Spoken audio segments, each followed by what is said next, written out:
इस वक्त चौतरफा धड़क उठा है। एक तरफ ब्रिक्स बनाम पश्चिमी दबदबा, तो दूसरी तरफ ऐसा मोड़ जिसकी किसी ने कल्पना तक नहीं की थी। 23 देशों के युद्धपोत, और वो भी भारत के नेतृत्व में समुद्र में उतर चुके हैं। यह सिर्फ सैन्य अभ्यास नहीं है, यह एक रणनीतिक संदेश है। नाटो देशों का सीधा भारत को मिला समर्थन इस वक्त अमेरिका के लिए अटलांटिक में सबसे बड़ी गाज बनकर टूटा है। जिस अटलांटिक को अमेरिका अपनी नेवी की रीढ़ मानता था, वहीं आज अमेरिका बैकफुट पर आता दिख रहा है। अब तक जो मामला सिर्फ अटलांटिक ओशन तक सीमित था, अब वह अमेरिका के दिल पर सीधा दबाव बन चुका है। रणनीतिक नेवल बेस, जहां से पूरी अमेरिकी नेवी कंट्रोल होती थी, अब वही बेस टारगेट जोन में है। यह सिर्फ समुद्री चुनौती नहीं, यह कमांड और कंट्रोल पर सवाल है। अटलांटिक महासागर इस वक्त चौतरफा धड़क उठा है।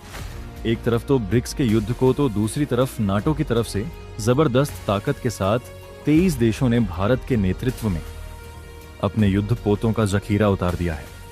नाटो देशों का सीधा भारत को मिला सहयोग इस वक्त अमेरिका के लिए बहुत बड़ी गाज बनकर अटलांटिक पर टूट चुका है।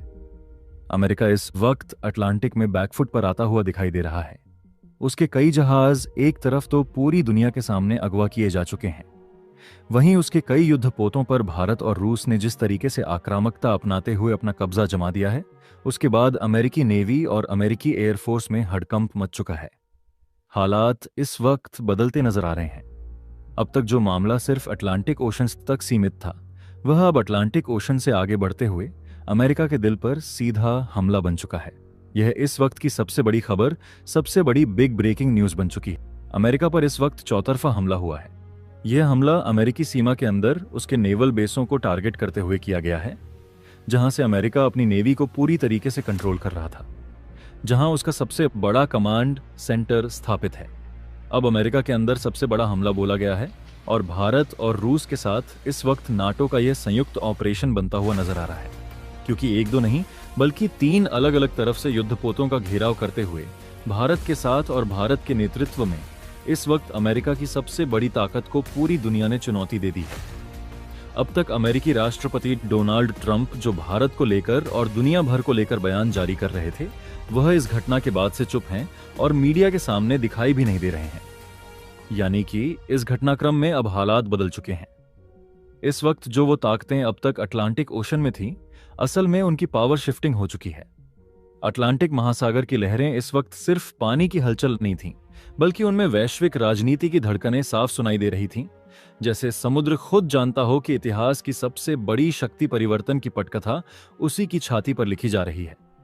चारों तरफ फैली यह बेचैनी उस क्षण और गहरी हो गई जब एक ओर ब्रिक्स की सामूहिक सैन्य मौजूदगी ने अपने इरादे जाहिर कर दिए, और दूसरी ओर नाटो के 23 देशों ने अप्रत्याशित रूप से भारत के नेतृत्व में अपने युद्ध पोतों का विशाल जखीरा अटलांटिक में उतार दिया। और यही वह मोड़ था जहां से अमेरिका की दशकों पुरानी समुद्री बादशाहत पहली बार खुली चुनौती के सामने खड़ी दिखाई दी, क्योंकि नाटो देशों का यह सीधा समर्थन, भारत के साथ खड़ा होना सिर्फ एक सैन्य गठजोड़ नहीं था, बल्कि उस अमेरिकी रणनीतिक सोच पर करारा प्रहार था जिसमें नाटो को हमेशा वॉशिंगटन के इशारों पर चलने वाली ताकत माना जाता रहा है। अटलांटिक के नक्शे पर अचानक बदलते रंग, रडार स्क्रीन पर उभरते और मिटते संकेत और कम्युनिकेशन चैनलों पर पसरा सन्नाटा इस बात की गवाही दे रहा था कि अमेरिका इस वक्त बैकफुट पर है, और वह भी ऐसे महासागर में जिसे वह लंबे समय से अपनी निजी रणनीतिक जागीर समझता आया था। पूरी दुनिया की आंखों के सामने अमेरिकी झंडे वाले कई जहाजों का अगवा होना सिर्फ एक सैन्य घटना नहीं रहा, बल्कि यह एक प्रतीक बन गया कि अब डर का संतुलन बदल रहा है। और जब भारत और रूस ने आक्रामक रणनीति अपनाते हुए अमेरिकी युद्धपोतों पर प्रभावी नियंत्रण स्थापित किया, तब अमेरिकी नेवी और अमेरिकी एयरफोर्स के भीतर मची खलबली ने यह साफ कर दिया कि यह टकराव सिर्फ हथियारों का नहीं बल्कि आत्मविश्वास और प्रभुत्व का भी है।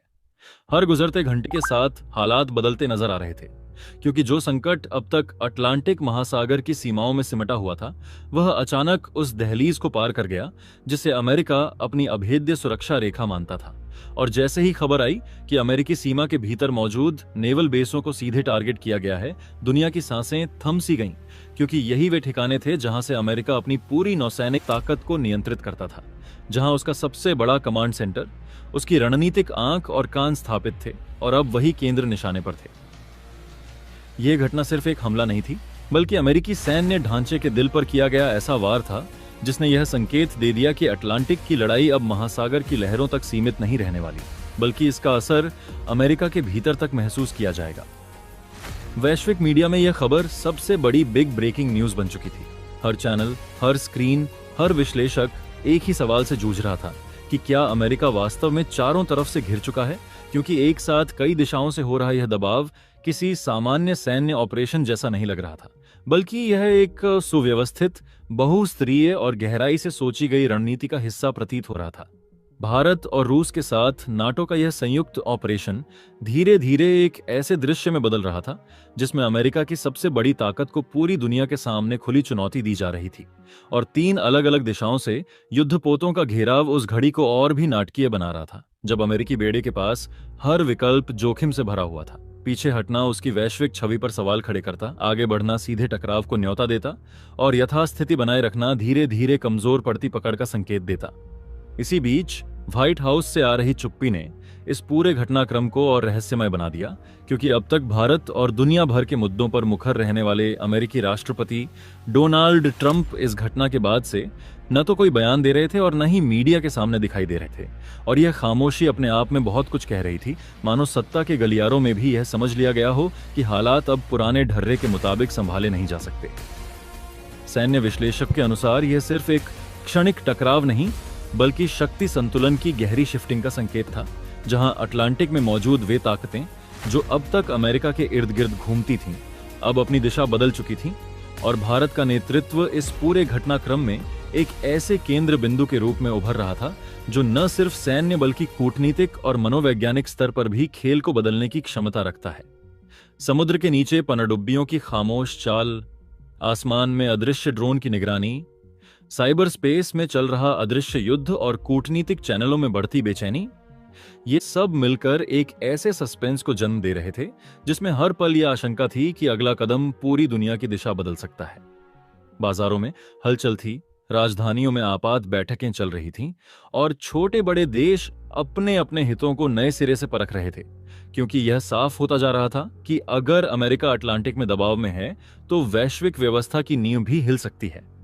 इस पूरे घटनाक्रम ने एक बार फिर यह साबित कर दिया कि आधुनिक युद्ध सिर्फ गोलियों और मिसाइलों से नहीं लड़े जाते, बल्कि धारणा, गठबंधन और समय की सही पहचान भी उतनी ही निर्णायक होती है। और भारत, रूस तथा नाटो के इस अप्रत्याशित समीकरण ने अमेरिका को उसी मोर्चे पर चुनौती दे दी थी जहां वह खुद को सबसे मजबूत मानता था। जैसे जैसे रात गहराती जा रही थी, अटलांटिक की लहरें और भारी होती जा रही थी, और उनके साथ साथ यह एहसास भी मजबूत होता जा रहा था कि दुनिया एक ऐसे मोड़ पर खड़ी है जहां से वापसी आसान नहीं होगी, क्योंकि यह सिर्फ एक खबर नहीं, सिर्फ एक ऑपरेशन नहीं, बल्कि उस नई वैश्विक वास्तविकता का संकेत है जिसमें शक्ति अब एक केंद्र में सिमटी नहीं रहेगी, और अटलांटिक महासागर की यह धक धक आने वाले समय की सबसे बड़ी कहानी की प्रस्तावना बन चुकी है। और इस वक्त अमेरिका की नेवी बैकफुट पर जा चुकी है। वहीं अमेरिका के कई युद्धपोत इस वक्त अटलांटिक ओशियन के अंदर गोता लगा चुके हैं। हालात यह बन चुके हैं कि चीन की तरफ से भी बहुत बड़ा हमला इस वक्त बोला गया है, और चीन ने अमेरिका के 1-2 नहीं बल्कि 11 ठिकानों को टारगेट करके इस वक्त हमला किया है। चीन की तरफ से अब तक का यह सबसे बड़ा हमला बताया जा रहा है। इस वक्त पूरी खबर, पूरी अपडेट सामने निकल कर आ चुकी है। पूरे घटनाक्रम के बीच में क्या असल में स्थिति बनती हुई नजर आ रही है, और इस पूरे घटनाक्रम में अमेरिका की तरफ से बहुत बड़ी प्रतिक्रिया भी सामने आई है। इस पर हम समझेंगे कि असल में अमेरिका की तरफ से क्या धमकी दी गई है, और इस धमकी का भारत पर क्या बड़ा इंपैक्ट पड़ेगा, वह भी इस वीडियो में समझेंगे। लेकिन उससे पहले चैनल पर बने रहिए, वीडियो को लाइक कीजिए, और चैनल को अगर अभी तक आपने सब्सक्राइब नहीं किया है तो सबसे पहले चैनल को सब्सक्राइब करके बेल आइकन को जरूर दबा लीजिएगा, ताकि इससे जुड़ी खबर अपडेट आप तक सबसे पहले पहुंचती रहे।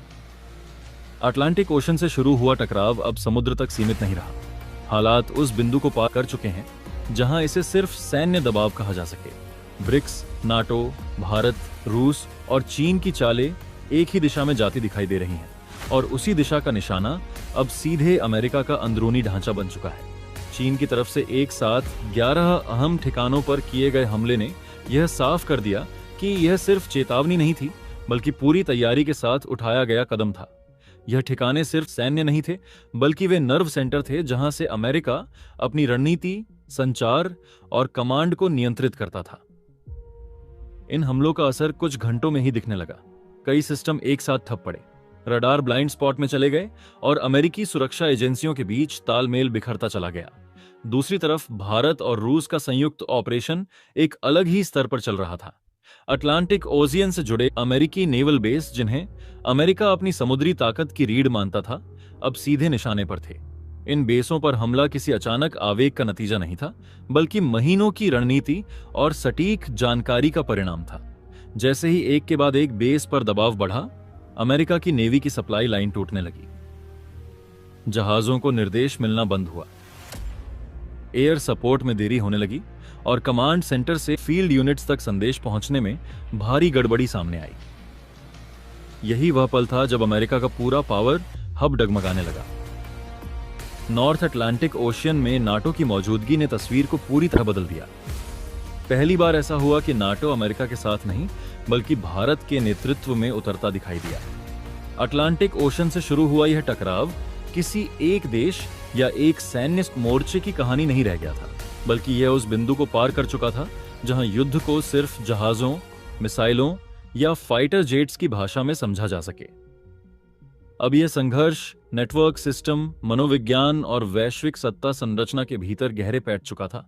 और जैसे जैसे घटनाएं आगे बढ़ीं, यह साफ होता चला गया कि यह लड़ाई अमेरिका की सीमाओं से बाहर नहीं, बल्कि उसके भीतर, उसके अंदरूनी ढांचे, उसकी सोच और उसकी निर्णय लेने की क्षमता के केंद्र पर आकर टिक चुकी है। क्योंकि जब चीन ने एक साथ अमेरिका के 11 अहम ठिकानों पर सटीक और समन्वित हमले किए, तो वह महज सैन्य ताकत का प्रदर्शन नहीं था, बल्कि यह उस रणनीति का उद्घाटन था जिसमें युद्ध का पहला लक्ष्य दुश्मन की सेना नहीं, बल्कि उसका नर्वस सिस्टम होता है। वे data centre, command nodes, satellite link, cyber control room और कम्युनिकेशन हब, जिनके बिना सबसे आधुनिक सेना भी अंधी और बहरी हो जाती है। इन हमलों की सबसे खतरनाक बात यह नहीं थी कि वे कहां हुए, बल्कि यह थी कि वे एक साथ हुए। और जैसे ही कुछ ही घंटों में रडार ब्लाइंड स्पॉट में चले गए, मिसाइल डिफेंस सिस्टम अस्थायी रूप से फ्रीज होने लगे और अलग अलग अमेरिकी एजेंसियों के बीच सूचनाओं का प्रवाह टूटने लगा। यह एहसास वॉशिंगटन के पावर कॉरिडोर तक पहुंच गया कि यह सिर्फ एक चेतावनी नहीं, बल्कि उस युद्ध का पहला अध्याय है जिसकी तैयारी महीनों नहीं, बल्कि वर्षों से की जा रही थी।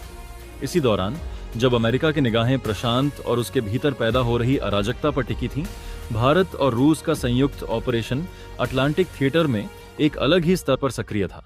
और यह वही मोर्चा था जिसे अमेरिका अपनी समुद्री शक्ति की रीढ़ मानता आया था।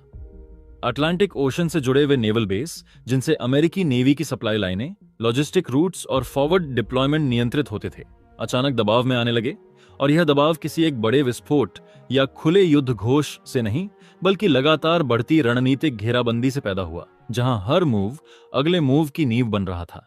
भारत की भूमिका इस पूरे परिदृश्य में सिर्फ सैन्य साझेदार की नहीं थी, बल्कि वह उस रणनीतिक धुरी का केंद्र बनकर उभरा जिसने समुद्री मार्गों, ऊर्जा आपूर्ति और सूचना युद्ध को एक साथ जोड़ दिया। और रूस की गहराई से आई तकनीकी और खुफिया क्षमता ने इस साझेदारी को आधार दी, जिसने अमेरिकी नेवी की सप्लाई लाइन को धीरे धीरे काटना शुरू कर दिया। जहाजों तक ईंधन और निर्देश पहुंचने में देरी होने लगी, एयर सपोर्ट समय पर नहीं पहुंच पा रहा था, और कमांड सेंटर से फील्ड यूनिट्स तक जाने वाले संदेशों में ऐसी गड़बड़ी पैदा हो गई कि कई बार आदेश देर से पहुंचे तो कई बार पहुंचे ही नहीं। और यही वह क्षण था जब अमेरिका का वह ऑल पावर हब, जो दशकों से दुनिया के लिए अडिग माना जाता था, पहली बार वास्तविक रूप से डगमगाता दिखाई दिया। इस पूरे परिदृश्य को और भी जटिल बना दिया नॉर्थ अटलांटिक ओशन में नाटो की मौजूदगी ने, क्योंकि इतिहास में शायद पहली बार ऐसा दृश्य उभर रहा था जहां नाटो की चालें स्वतः स्फूर्त रूप से अमेरिका के इशारों पर नहीं, बल्कि भारत के नेतृत्व में उभरती एक नई सामूहिक रणनीति के अनुरूप ढलती दिखाई दे रही थी। और यही वह मोड़ था जिसने इस संघर्ष को सिर्फ अमेरिका बनाम बाकी दुनिया की कहानी बनने से रोककर एक बहुध्रुवीय शक्ति संघर्ष में बदल दिया, जहां ब्रिक्स के भीतर चल रही आर्थिक और राजनीतिक चर्चाएं, चीन की तकनीकी और साइबर क्षमता, रूस की सैन्य गहराई और भारत की कूटनीतिक व रणनीतिक संतुलन क्षमता एक ही दिशा में बहती नजर आ रही थी। अमेरिका के भीतर इस घटनाक्रम का असर सिर्फ पेंटागन या व्हाइट हाउस तक सीमित नहीं रहा, बल्कि जैसे जैसे सिस्टम फेल होने की खबरें बाहर आने लगीं, बाजारों में घबराहट दिखी, मीडिया नैरेटिव बिखरने लगे और आम अमेरिकी नागरिक के मन में यह सवाल पहली बार गंभीरता से उठने लगा कि क्या अमेरिका वाकई उतना अभेद्य है जितना उसे दशकों से बताया जाता रहा है। क्योंकि जब युद्ध दुश्मन के शहरों में नहीं बल्कि आपके अपने नेटवर्क, आपके अपने डेटा और आपकी अपनी निर्णय प्रक्रिया के भीतर लड़ा जा रहा हो, तब ताकत का पैमाना बदल जाता है। इसी बदलते पैमाने में ब्रिक्स की भूमिका सिर्फ एक आर्थिक मंच की नहीं रह गई थी, बल्कि वह एक वैचारिक विकल्प बनकर उभर रहा था। ऐसा विकल्प जो डॉलर, अमेरिकी सैन्य छतरी और पश्चिमी सुरक्षा संरचनाओं के विकल्प के रूप में खुद को प्रस्तुत कर रहा था। और इस पूरे काल्पनिक संघर्ष में सबसे निर्णायक बात यही थी कि यह युद्ध गोलियों से कम और सिग्नलों से ज्यादा लड़ा जा रहा था, जहां हर ठप पड़ा सिस्टम, हर टूटी सप्लाई लाइन और हर देर से पहुंचा आदेश अमेरिका की उस पुरानी धारणा को कमजोर कर रहा था कि वह हर मोर्चे पर एक साथ लड़ सकता है और जीत सकता है। अंततः यह टकराव इस निष्कर्ष की ओर बढ़ता दिखाई देता है कि 21वीं सदी की सबसे बड़ी लड़ाइयां सीमाओं पर नहीं बल्कि संरचनाओं पर लड़ी जाएंगी। उन संरचनाओं पर जो किसी देश को ताकतवर बनाती हैं, और जब वही संरचनाएं निशाने पर आ जाएं, तो दुनिया का सबसे शक्तिशाली राष्ट्र भी खुद को असहज, असंतुलित और प्रतिक्रियात्मक स्थिति में पा सकता है। और यही इस काल्पनिक परिदृश्य का केंद्रीय संदेश है कि भविष्य का युद्ध केवल हथियारों की नहीं बल्कि दिशा, समन्वय और वैश्विक धारणाओं की लड़ाई होगा। नाटो किसी फोर्सेस का भारत के साथ खड़ा होना सिर्फ सैन्य फैसला नहीं था, यह ट्रंप की नीतियों पर सीधा राजनीतिक फैसला था। जिन देशों को अमेरिका अब तक अपना पक्का साथी मानता था, वही अब उसकी रणनीति से दूरी बनाते नजर आ रहे थे। इसका असर समुद्र में तुरंत दिखा। अमेरिकी जहाजों की मूवमेंट सीमित होने लगी और कई यूनिट्स को पीछे हटने के आदेश देने पड़े। अमेरिका के अंदर हालात और भी ज्यादा गंभीर होते चले गए। जिन ठिकानों पर हमला हुआ वे सिर्फ हथियारों के अड्डे नहीं थे, बल्कि वे प्रतीक थे उस अमेरिकी वर्चस्व के जिसे अजय माना जाता था। जब वही ठिकाने असुरक्षित दिखने लगे तो अमेरिका की जनता और सत्ता दोनों के भीतर डर की लहर दौड़ गई। राष्ट्रपति डोनाल्ड ट्रंप की चुप्पी इसी डर की सबसे बड़ी निशानी बन गई। जो ट्रंप हर बड़े मुद्दे पर कैमरे के सामने आकर बयान देने के लिए जाने जाते थे, वही अब पर्दे के पीछे से मटे हुए थे। कोई स्पष्ट बयान नहीं, कोई ठोस दिशा नहीं, सिर्फ बंद कमरों में बैठकों का दौर। चीन की प्रतिक्रिया इस पूरे घटनाक्रम में बेहद आक्रामक और आत्मविश्वास से भरी हुई थी। चीन ने यह संकेत दे दिया कि अब वह सिर्फ बयानबाजी तक सीमित नहीं रहेगा। उसका संदेश साफ था कि अगर शक्ति संतुलन को एकतरफा रखने की कोशिश हुई तो उसका जवाब बहुपक्षीय होगा। भारत की प्रतिक्रिया उतनी ही सधी हुई, लेकिन मजबूत थी। भारत ने साफ कर दिया कि यह कदम किसी देश को नीचा दिखाने के लिए नहीं, बल्कि अपनी संप्रभुता और वैश्विक संतुलन की रक्षा के लिए उठाया गया है। रूस ने भी यही रुख अपनाया और अमेरिका को चेताया कि किसी भी तरह की जवाबी आक्रामकता का सामना संयुक्त ताकत से होगा। अंतर्राष्ट्रीय राजनीति के इस निर्णायक मोड़ पर दुनिया जिस दृश्य को देख रही है, वह किसी एक घटना या एक फैसले का परिणाम नहीं, बल्कि वर्षों से जमा होते आ रहे असंतुलन का विस्फोट है। और भारत ने जिस स्पष्टता और संयम के साथ अपना रुख सामने रखा है, उसने इस पूरे घटनाक्रम को नई दिशा दे दी है। भारत ने यह साफ कर दिया कि उसका कदम किसी देश को अपमानित करने, चुनौती देने या नीचा दिखाने के लिए नहीं है, बल्कि यह उसकी संप्रभुता, रणनीतिक स्वतंत्रता और उभरते बहुध्रुवीय विश्व व्यवस्था में संतुलन बनाए रखने की जरूरत से पैदा हुआ है। और यही वह बिंदु है जहां से कहानी सिर्फ भारत अमेरिका या रूस अमेरिका की नहीं रह जाती, बल्कि पूरी वैश्विक व्यवस्था के पुनर्संतुलन की बन जाती है। रूस ने भी लगभग इसी भाषा में प्रतिक्रिया दी और अमेरिका को स्पष्ट चेतावनी दी कि किसी भी तरह की जवाबी आक्रामकता या दबाव की राजनीति का सामना अब एक देश नहीं बल्कि संयुक्त और समन्वित ताकत से होगा, जिससे यह संकेत गया कि शीत युद्ध के दौर की एकतरफा धमकी की रणनीति अब कारगर नहीं रही। नाटो के भीतर इस फैसले को लेकर शुरुआती स्तर पर जरूर असहजता और हलचल दिखी।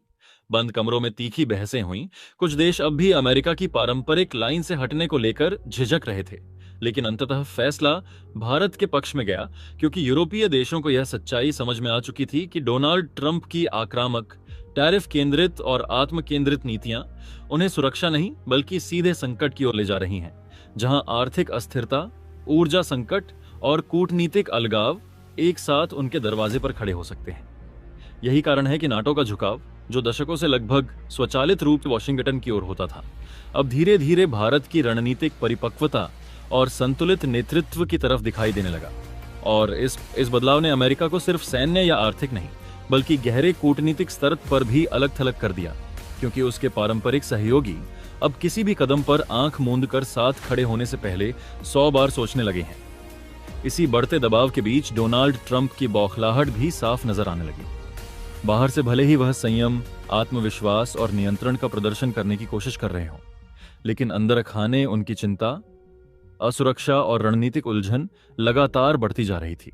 और यही वजह है कि खबरें सामने आने लगीं कि ट्रंप भारत दौरे की संभावनाओं पर गंभीरता से विचार कर रहे हैं, टैरिफ वॉर जैसी नीतियों को धीरे धीरे पीछे लेने के संकेत दे रहे हैं और बातचीत की भाषा अपनाने लगे हैं।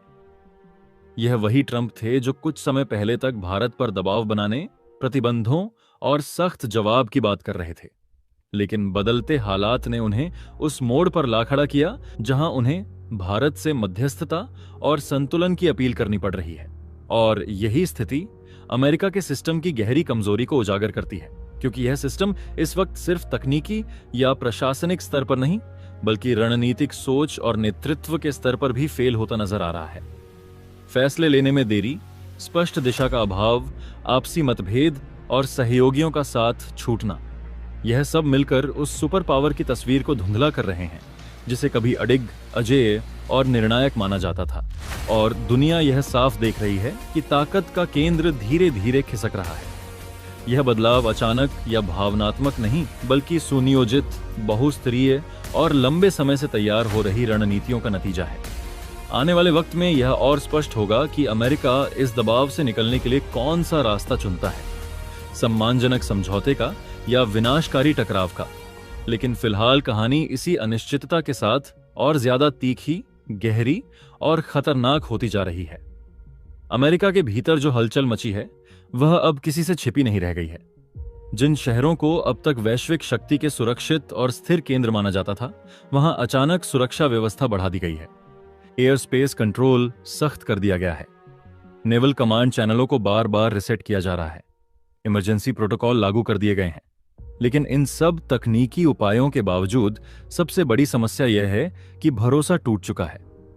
नेतृत्व का भरोसा सिस्टम पर और सिस्टम का भरोसा नेतृत्व पर।